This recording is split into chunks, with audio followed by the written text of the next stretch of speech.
Hi everyone, we're on question 11 now from paper 2 from 2023, and we've got a differential equation modelling question. So it says a tank is in the shape of a cuboid is being filled with water. The base of the tank measures 20 metres by 10 metres and the height of the tank is 5 metres as shown in figure 1. At time t minutes after the water started flowing into the tank, the height of the water was h metres and the volume of the water in the tank was v metres cubed. In a model of this situation, the sides of the tank have negligible thickness and the rate of change of v is inversely proportional to the square root of h. Show that dh by dt is lambda over root h, 3 marks, where lambda is a constant. Okay, so let's start off with, first of all, what have they told us in the question? They've told us that the rate of change of v is inversely proportional to the square root of h. Okay, so what that means is the rate of change of v is dv by dt. So dv by dt is inversely proportional to 1 over the square root, is proportional to 1 over the square root of h. So that's written in words, the sentence that they've said here in this second bold point. Now notice that they're not interested in an expression for dv by dt. In the question, they want us to find dh by dt. So the implication of that is that we're going to need to make use of the chain rule. Okay, but before we do that, we've got our proportionality statement here. So I can change that into an equation by introducing a constant of proportionality. So if dv by dt is proportional to 1 over root h, then dv by dt is equal to k over root h, okay, where k is our constant of proportionality. So there we go. Let's just park that result for now and let's think about our chain rule. Now again, there's lots of methods available with this chain rule, but what I like to do is I like to write down the thing we're aiming for, dh by dt, and then I like to explode it into these kind of like two components. So I like to write dh by dt is going to be dh over something times something over dt. And then we look at what we've got and think about what could the something possibly be. Well, the question has given us an expression for dv by dt, so the something could be dv. So if I put dv in there and dv in there, then what we've got now is that dh by dt is dh by dv times by dv by dt. So we know dv by dt, so we can sub that in. That is our k over root h. So we just now need to find an expression for dh by dv. So let's look at our tank and think about what's the volume of our tank. Well, the volume is going to be 20 times 10 times h. So an expression for v is 200h. If we differentiate that with respect to h, we get that dv by dh is 200. And then if we take the reciprocal of that to get an expression for dh by dv, we get 1 over 200. So that result can be inserted there in place of dh by dv. So now we've got that dh by dt is 1 over 200 times k over root h. Now what we can do here is we can lump together the 1 over 200 and the k, and we can rebrand it as lambda. Okay, because 1 over 200 is a constant and k is a constant.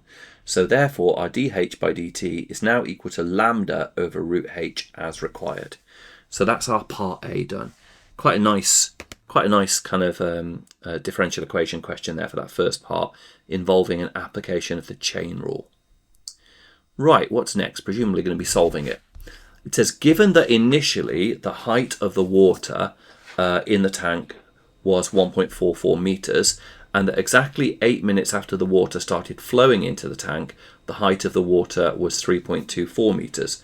Use the model to find an equation linking h with t, giving your answer in the form h to 3 over 2 is equal to at plus b, where a and b are constants to be found. So we've got to solve our differential equation that we found. So let's start off then. So this is what we've got. We've got dh by dt is equal to lambda over root h. So we're going to start off by separating the variables. Okay, now what that means is we're going to treat dh by dt as though it was a fraction. So we're going to multiply both sides by dt over there, and then I'm going to get everything that has dh on one side. So I'm going to bring over that root h over to the other side. So everything with a h is on the left and everything else is on the right, okay? And that technique is called separating the variables. It's where you treat dh by dt as though it was a fraction. Okay, so now we've got this expression, so we need to integrate root h with respect to h. So root h is h to the power of a half. So we raise the power by 1, divide by the new power. So we get h to 3 over 2 divided by 3 over 2 is 2/3 h to 3 over 2. Lambda is constant, integrated with respect to t is lambda t. And then we add a constant. So that's what we call our general solution, which is it's a solution, but we don't know what the values of the constants are. Now you'll notice we have two constants. We've got lambda and we've got c. And as a general rule, when you've got two constants, the question should be providing you with two pieces of information in order to evaluate what those two constants are. And the pieces of information that you're given have got a special name. They're called boundary conditions, okay?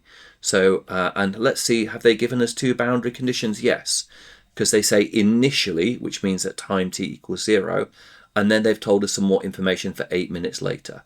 So those are our two boundary conditions. So we're going to sub those in to evaluate our constants. So first of all, when t equals 0, the height is 1.44. So our height is 1.44 when t is 0. So that gives us that when we work that out, we get 144 over 125 is our c. So we can now include that into our equation. The c has now been replaced by 144 over 125. Next, we're told that when t is 8, the height is 3.24. So we can put in our 3.24, value of t is 8. So there we go, putting that in. We just evaluate that now. How are we going to do that? Take that fraction off both sides, work out what that is, and divide by 8. And that gives you lambda is 171 over 500. So we're getting close now. We've now got to this stage. 2/3 h is equal to 171 over 500t plus 144 over 125. Now, the required form is just h on its own without that 2/3 in front. So I'm just going to times both sides by 3 over 2. Times both sides by 3 over 2 to get rid of that fraction. And then when you do that, this is what you get, which is your answer. That's your answer to part 5. Okay, last little bit now.